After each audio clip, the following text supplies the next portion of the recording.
दशमस्कन्धः अथैकषष्टितमोऽध्यायः 61st chapter from sloka 20. राजोवाच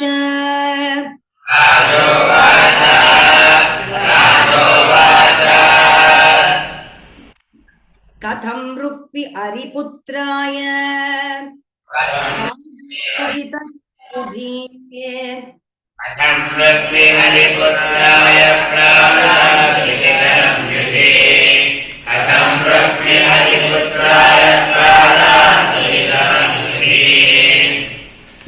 परिभूतस्तं हन्तुं रन्ध्रं प्रतीक्षते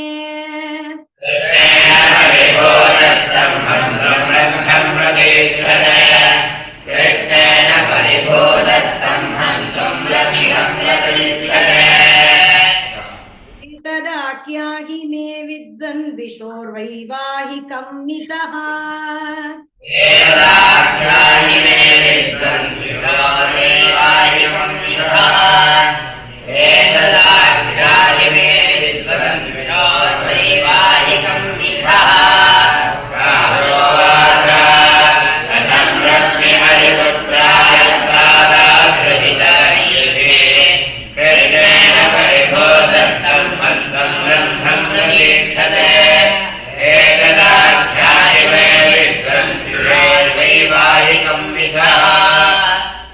गतं अतीतं च वर्तमानमतीन्द्रियम्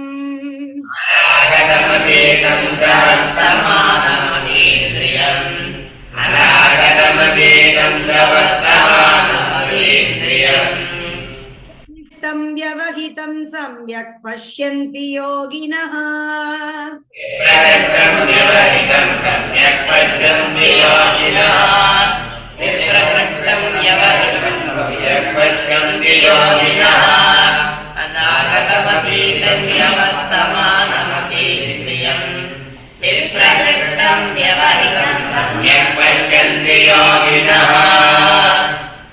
उवाच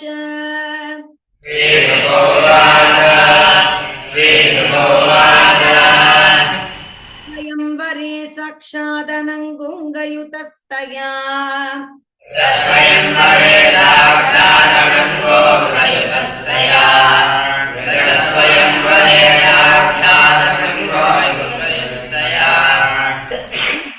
नेता निर्जित्य जहारे करथो युधि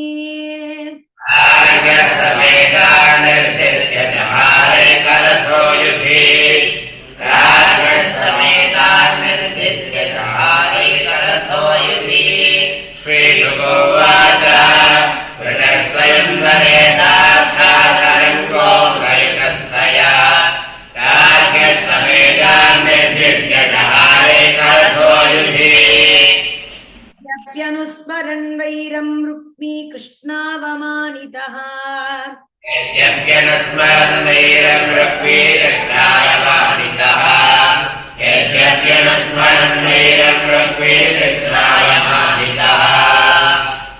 भागिनेयाय सुतां कुर्वन् स्वसुप्रियम्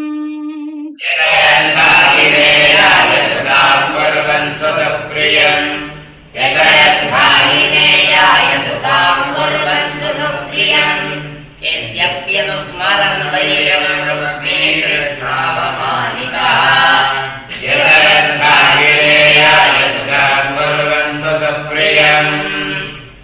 ज्ञास्तनयां राजन् कृतवर्मसुतो बली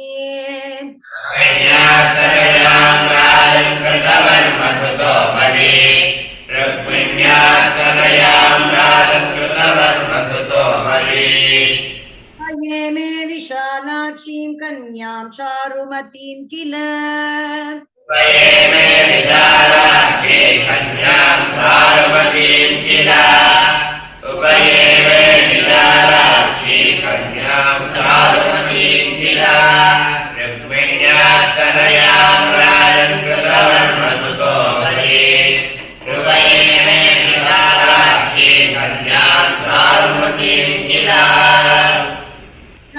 निरुद्धाय पौत्रीं रुक्म्य ददाधरेः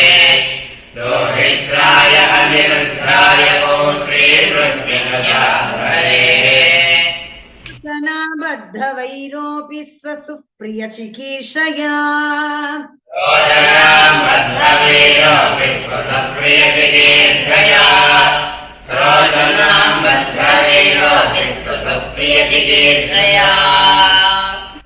धर्मं तद्यौनं स्नेहपाशानुबन्धनः धर्मं तद्यौनं स्नेहपाशानुबन्धनः धर्मं तद्यौनं स्नेहपाशानुबन्धनः दौहित्राय अनिरुद्धाय पौत्रे प्रज्ञाधरेः रोचनां बद्धवीरोऽपि स्वसप्रियचिकीर्षया धर्मं तद्यौनं स्नेहपाशानुबन्धनः नभ्युदये राजन् रुक्मिणी रामकेशवो तस्मिन्नभ्युदये राजन् रुक्मिणी रामकेशवो तस्मिन्नभ्युदये राजन् रुक्मिणी रामकेशवो भोजकटं जग्मुः सामप्रद्युम्नकादयः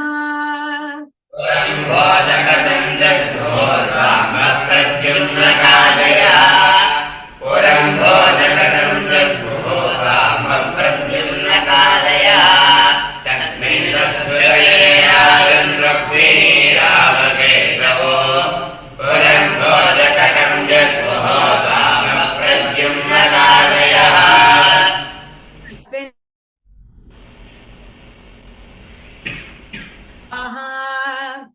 तस्मिन्निवृत्त उद्गारे कालिङ्गप्रमुखा नृपाः तस्मिन्निवृत्त उद्गारे कालिङ्गप्रमुखा नृपाः नमस्ते रुक्मिणं प्रोजुः बलमक्षेर्विनिर्जय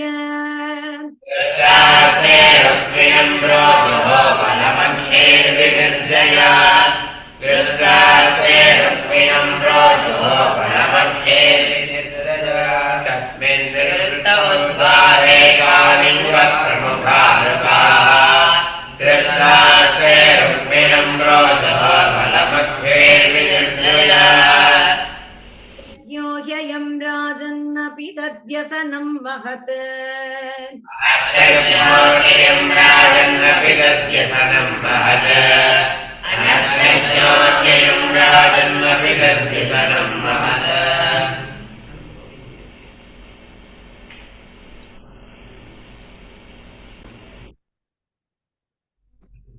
अनक्षज्ञो ह्ययं राजन्नपि तद्व्यसनं महत्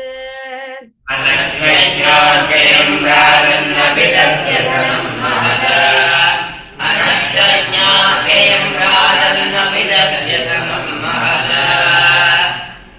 बालमाहूय तनेनाक्षैरुप्यदीव्यत इत्यक्त्वा बलमाहूयते नाक्षैरुप्यदीव्यत इत्यक्त्वा बलमाहूयते नाक्षैरुप्यदीव्यत अनक्षज्ञोऽयं राजन्नपि तद्व्यसनं महत् इत्यक्त्वा बलमाहूयते नाक्षैरुप्यदीव्यत सहस्रमयुतं रामस्तत्र ददेपणम् शतं सहस्रमयुतं रामस्तत्रादलेपणम् शतं सहस्रमयुतं रामस्तत्रादलेपणम् उपत्यजयत्तत्र कालिङ्गः प्राह सद्बलम् तत्र कालिङ्गः प्राह सद्बलम् तत्र कालिङ्गः प्राह सद्बलम्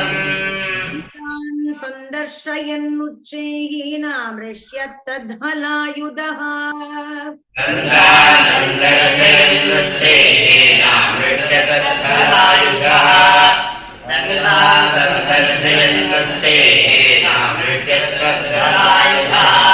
शतं सहस्रमयुतं रामस्तत्रादलेपणम्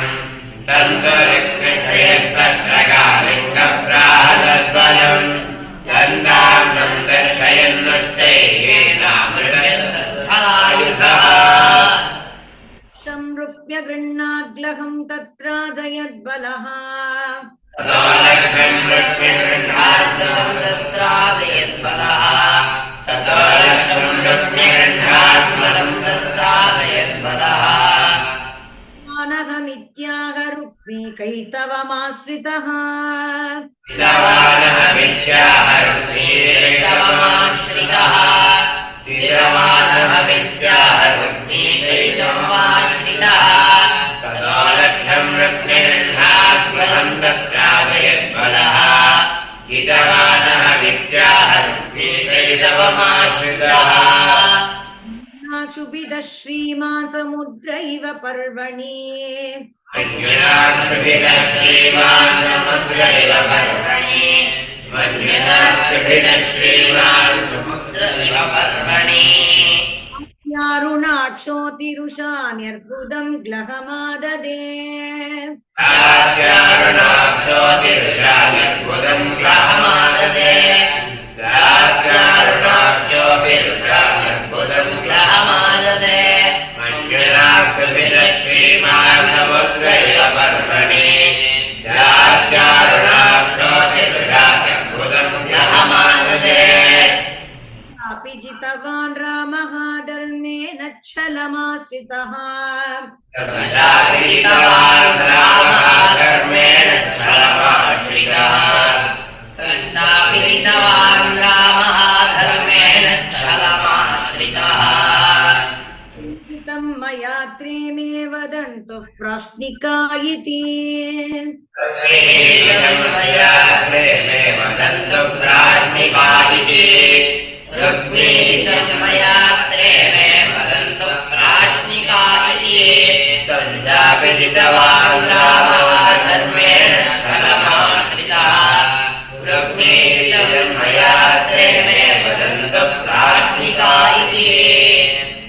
ब्रवीण भोवानी बलेनैव जितो ग्लहः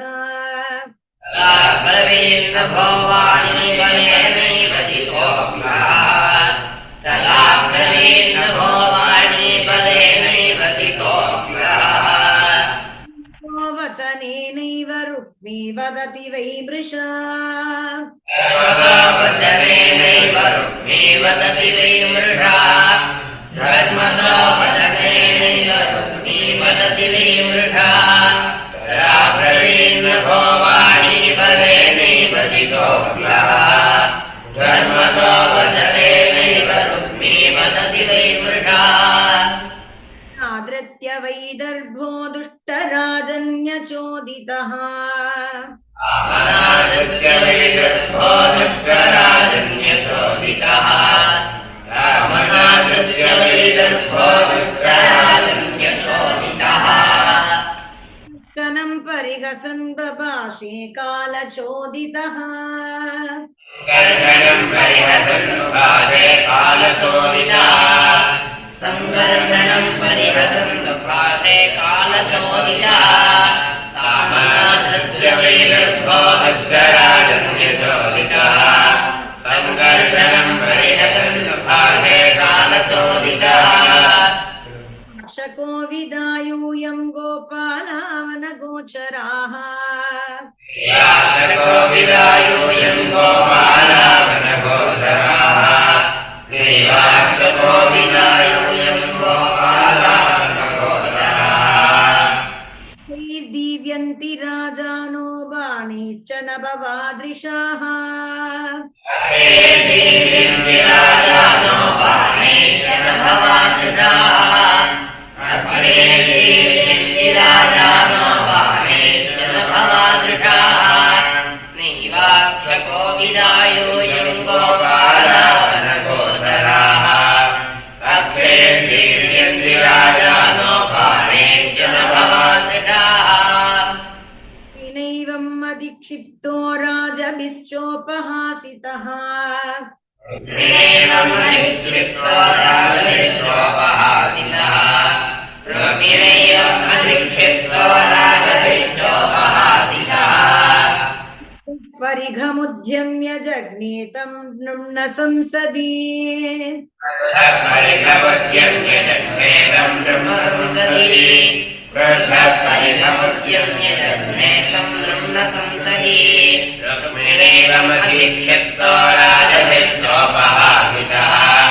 श्रद्धः परिधमुद्यम्य जग्भेदम् ब्रह्म संसदि लिङ्गराजं तरसा गृहीत्वा दशमे पदे लिङ्गराजम् तरसा गृहीत्वा दशमे पदे लिङ्गराजम् तरसा गृहीत्वा दशमे पदे दानपातपत्क्रुद्धो यो हसद्विवृतैर्द्विजैः दानपातयत्क्रुद्धो यो हसद्विवृतैर्द्विजैः दानपातयत्क्रुद्धो यो हसद्विवृतैर्द्विजैः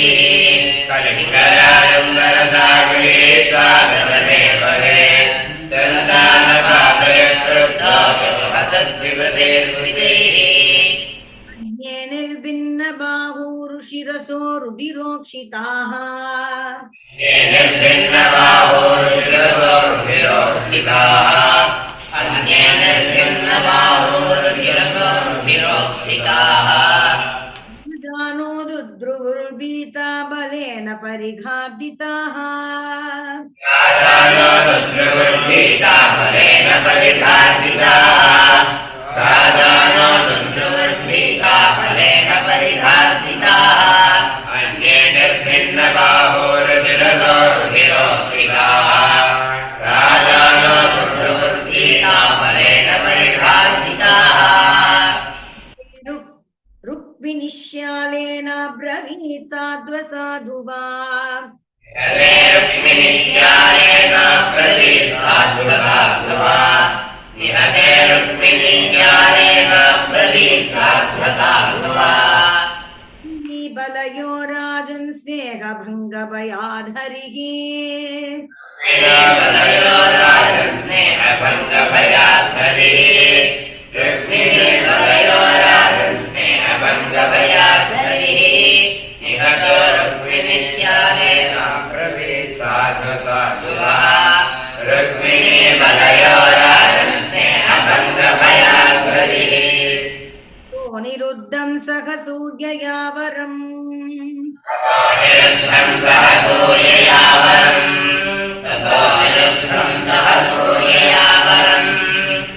समारोप्य ययुःकुशस्थली समारोप्य ययुःकुशस्थलीम् रथं समारोप्य ययुःकुशस्थलीम् मादयो भोजकटा दशार्हाः रामादयो भोजकटादशार्हाः रामादयो भोजकटादशार्हाः सिद्धा किलार्ता मधुसूदनाश्रयाः अखिलार्था मधुसूदनाश्रयाः सिद्धाखिलार्था मधुसूदनाश्रयाः ततो निरुद्धं सह सूर्ययावरम् रथं समारोप्य ययुःकुशस्थलीम् रामादयो भोजकटादशार्हाः सिद्धाखिलार्था मधुसूदनाश्रयाः इति श्रीमद्भागवते महापुराणे श्रीमद्भागवते महापुराणे इति श्रीमद्भागवते महापुराणे हंस्यां संहितायां दशमस्कन्धे पारमहंस्यां संहितायां दशमस्कन्धे पारमहंस्यां संहितायां दशमस्कन्धे मध्ये अनिरुद्धविवाहे रुक्मिवधो नाम उत्तरार्धे अनिरुद्धविवाहे रुक्मिवधो नाम उत्तरार्धे अनिरुद्धविवाहे रुक्मिवधो नाम षष्टितमोऽध्यायः एकषष्टितमोऽध्यायः इति श्रीमद्भागवते